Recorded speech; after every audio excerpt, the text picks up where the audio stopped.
When I think about the movie Bridgerton, I think about desire, I think about passion, I think about love, romance, chivalry, all of this really good emotion. You can't blame me. Season one and season two gave us all of this, like handsome man, cute women, all of these things, just falling in love, everything. But then I watched the new series, Queen Charlotte, and instead of all these feel good emotions, I was feeling sad. Yes, very sad and angry, and even seeing ugly people. Like, what the hell? How did we go from that to that? I was so sad. Like, I was with my Indomie and eating, and I was just wanting to have a good time after such a long day. And then I get back to a series that has me. Ah, ah, it was a lot. It was a lot. And sincerely, I started watching the series because I thought it was a season three. But apparently, it's a prequel that is a movie before the main movie. And the main movie being the season three, which is probably going to come out later. I don't think the date has been announced yet. So I went in very blind, expecting so much and getting very little, or not really very little, more of like disappointed because it wasn't what I was wanting. I mean, if I know that it was going to be a sad movie, yes, it's a sad movie. It's a love story, but still a sad love story. And nobody loves a sad love story. So if I'd known that it was going to be that sad, I would have watched it sometime later, maybe when I'm angry. So it just makes me more angry. But anyways, hi guys, welcome to my YouTube channel. If this is your first time here, my name is Jessica Fortunes. To returning subscribers, welcome back. My name is Jessica Fortunes. I think I said that before, so I don't know why I'm repeating it, but just in case you didn't hear it the first time, there you go again. So in today's video, I want to talk about Queen Charlotte, the movie, or A Bridgeton Story. It came out a few days ago, so I watched it yesterday and I'm like, I've got to talk about this movie, and this is me talking about it. All right, so the very first thing is it's a story about a young lady who gets married to a man who apparently has a mental illness. That's why it's sad. Like, it's sad. I was expecting a feel good movie. Like, it was so sad. Of course, the cinematography, good. The actresses, really good. The story was really good, very twisting. I never saw it coming. Remember, I went in with a very open mind. I don't know what I was expecting. I was expecting the other thing, and then I didn't get it, and then I got something totally off guard. So I wasn't expecting it. So it was very unexpected, right? And then I was shocked. He's mad. Oh shit. So I got sad at that point. Yeah. But then like I was saying, the actress is really good, the costume really good, cinematography good, editing good, but the story very sad. Yeah. So let's now go into the story itself. So she's married into this family that is very wealthy, very regal. They're queens and kings, and she's to become a queen. But despite being a queen, she's going through a lot because her husband is nowhere sane. I mean, he has his moments, and so she's very sad to be married into that kind of home. This movie makes me think about the fact that as 21st century women, we're actually very lucky and blessed because the women that came before us, if they went through things like this, wow, they've really gone through a lot. And that reminds me of Lady Danbury, Agatha. Now, she's also a part of the series, and we saw her in season one and season two, but this time around, we see a younger her and we get to understand her story of how she got married to a man that was way older than her. I'm sorry. I'm used to seeing very cute, handsome men on Bridgerton, but this her husband. When I saw his face, I'm like, what? Who the hell is that? What's he doing on her? Take him away, please. Like, that's how I felt. And then that moment where he removed his teeth from his mouth. Oh my God. I was not expecting it. It was like, who the hell is this man? And to make matters worse, he was so self absorbed. He didn't care about her needs. I mean, she was a young lady who was married to him at a young age, and then he didn't care about her sexual wants. He didn't care about pleasing her. When they had sex, it was just about him and nothing about her. And so she was really sad, and she didn't even think about sex about any big deal. It's like it's just something that men do to get over whatever feeling. She didn't think about sex in like a desire kind of way. It was more of like a duty for her. And every time she finished doing it, she would go wash off herself because I can understand that because I would do worse if it were me. It shall never be me in Jesus' name. Amen. But yeah, that was Lady Danbury's story. And then we also have Violet, which is the mother of the Bridgertons that we know about, really, the season one and season two. But we didn't really care a lot about her or get to know more about her story because I guess season one and season two already shows us a bit about her family. And so we just knew that, she had the good love, she had the good life, she was loved, and she could not really relate to Danbury and Queen Charlotte because she had a better marriage. So these are three women with different marriages, with different love life, and they just it made me think about how, everybody, we can all be friends, but we all have different things and different places that are pinching us. It's like, oh my God, you might be having it good. I'm not having it good here. And some things might be good for me here and they're not good for you. Like life is just ups and down, different people going through different situations. And also, that thing where it says, you can't really see people's problems on their forehead. So you just really have to be kind to them.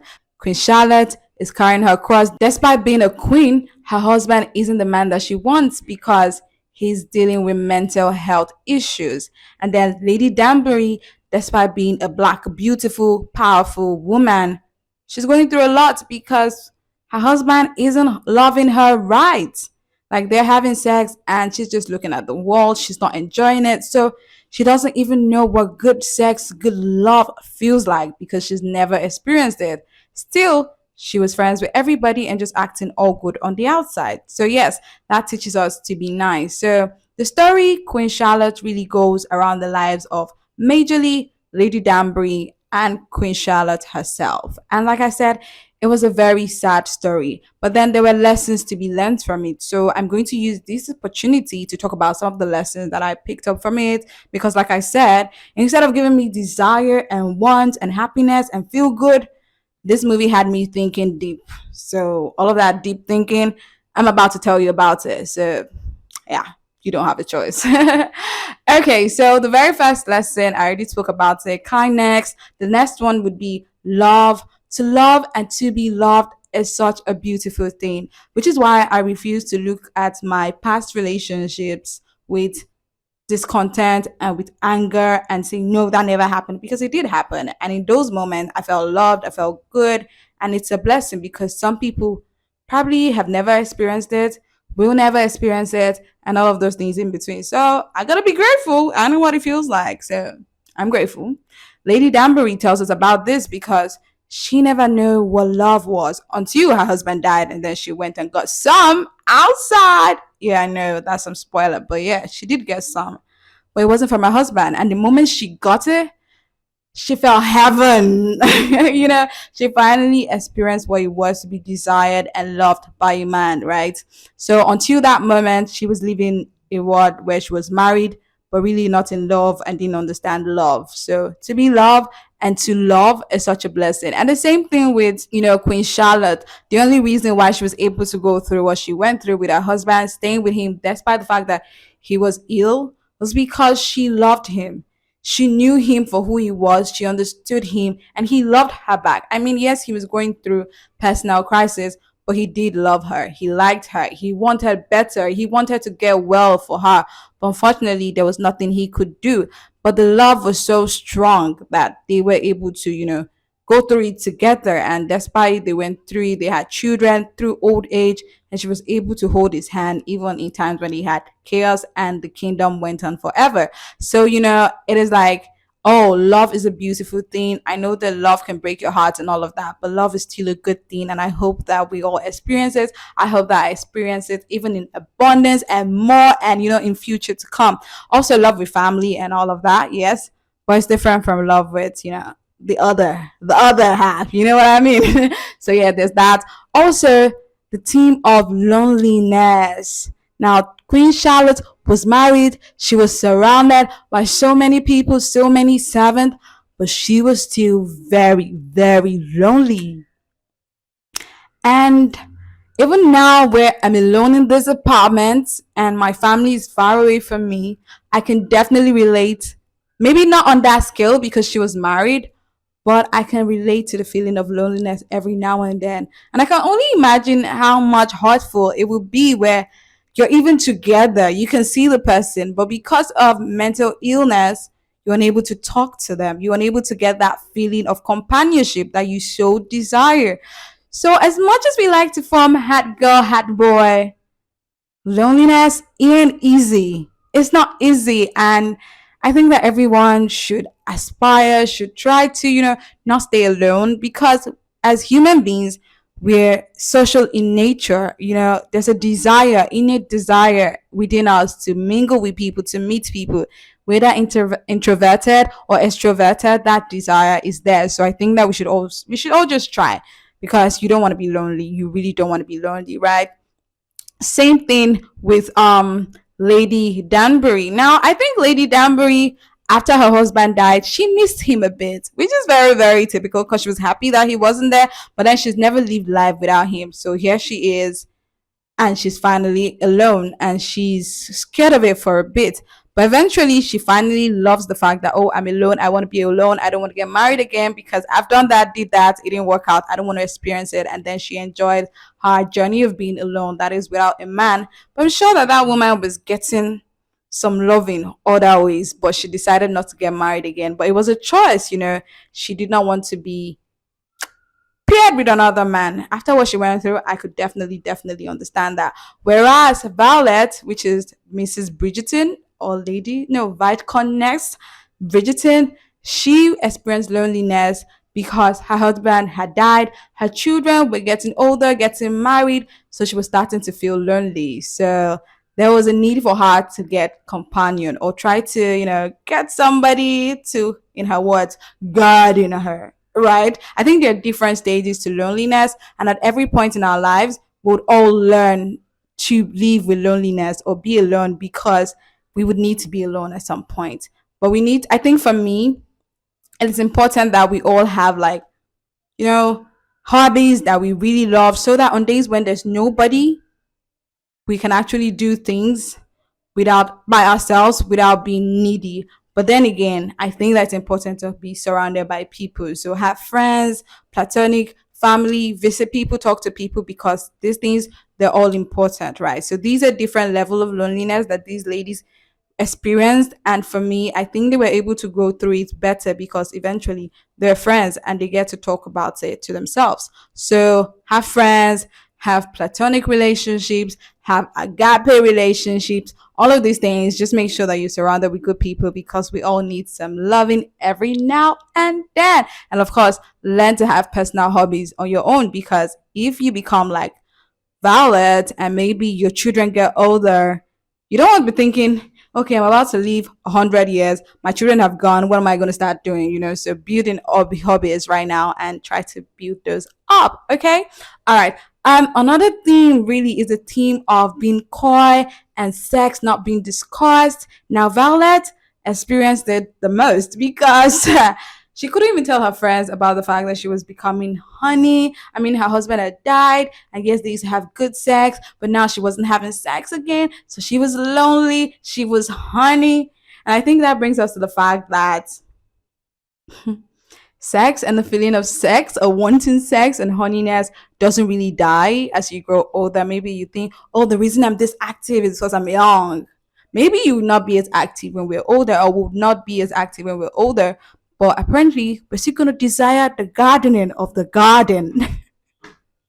So yeah, I think that was a very interesting theme to see, to watch an older woman desire sex. I really don't even know how to go about it because she's only loved one man. You know, she had a very good life, and so she had to learn to put herself back there. And so I'm thinking about people that experience loss. I hope that they are able to, mourn, but also move past the grief and get back into the pool and have a good time. Because, like we said, you don't want to spend the rest of your life lonely. So find new ways to, fall in love again with yourself and with other people. So Violet really teaches us that. And then let's talk about Lady Danbury. I feel like she was the queen of the moment. So yeah, Lady Danbury had very bad sex, but the moment her husband died and she went out and she experienced real love, she was like, wow, this shit is sweet. I think that's what she thought. She didn't say it, but I saw it in her face.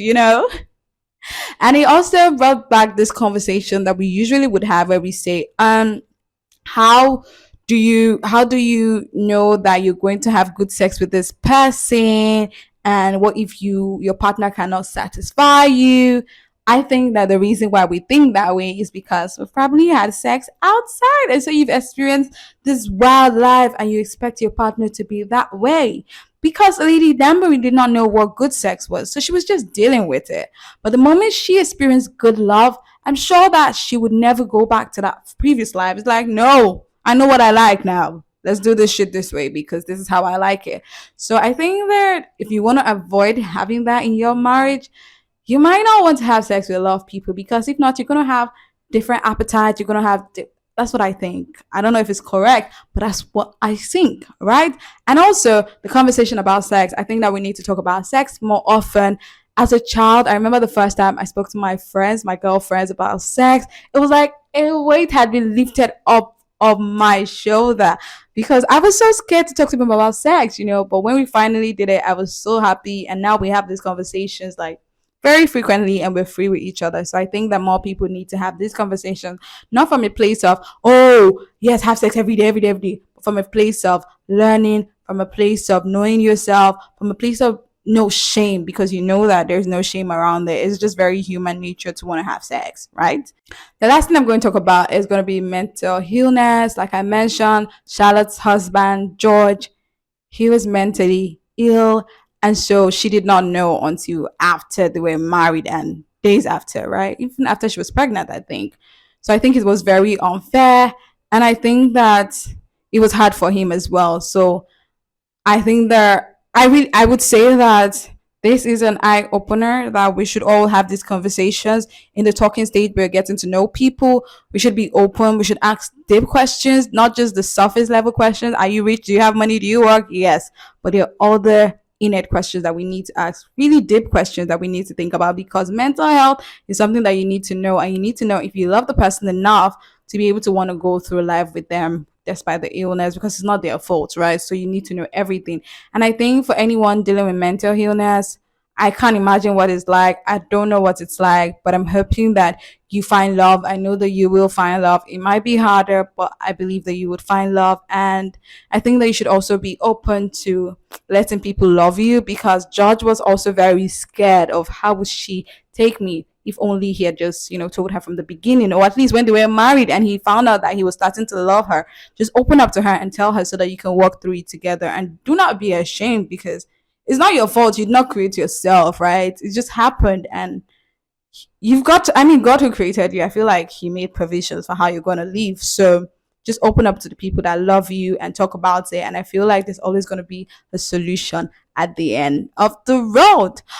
Okay, all right, that's it. A lot of talking, a lot of deep talking. That's what I'm saying. It was very, very deep. Okay, so that's it. It was a very, very deep episode, but I learned a lot from it. It's a very good conversation starter, and I'm happy that I got to have this conversation with you. So let me know if you enjoyed watching the movie, and let me know what lessons you took away from me. What were your favorite points, or who was your favorite in the movie? Just drop them in the comment. And obviously, I look forward to watching season 3 proper, with a little bit of action and desire, because that's what I want. And it's not a crime to want it. So, yes, please give us what we want. Thank you. All right, guys. Until next time. Bye.